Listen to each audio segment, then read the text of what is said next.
23 में लिखा गया है, हम नाशवान बीज से नहीं परंतु अविनाशी बीज से है। वो कौन है? प्रभु का पवित्र वचन। इसका मतलब जल का मतलब, अरे पीछे तक, जल का मतलब वचन।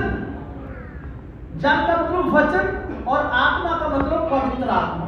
जब जल और आत्मा, मतलब मेरी तरफ देखिए, पवित्र आत्मा और प्रभु का पवित्र वचन, जब ये दोनों हमारे दिल में एक नहीं होंगे, पति और पत्नी, कई बार बहन ठीक होती है, भाई ठीक नहीं होते, जब संतान की प्राप्ति नहीं होती, कई बार भाई ठीक होते हैं, बहन के शरीर में समस्या होती है।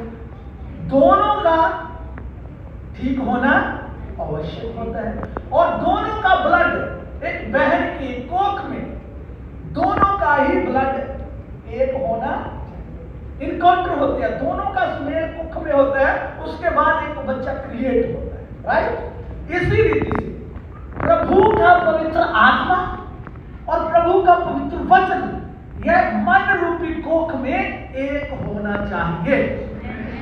जब दोनों का ठीक समय पर एक होगा, ये नहीं आगे पीछे नहीं। आगे पीछे का मतलब समझते हैं?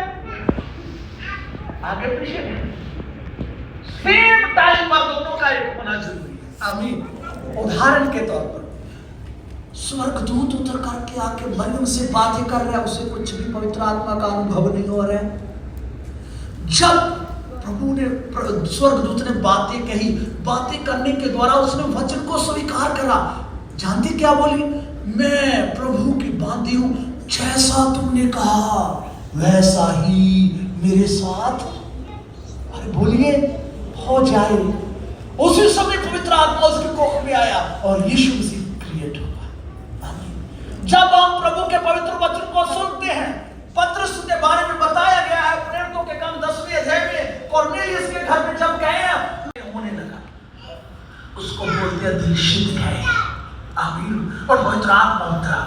जल और आत्मा का मतलब पवित्र वचन और प्रभु का पवित्र आत्मा हम में एक होना है। आमीन।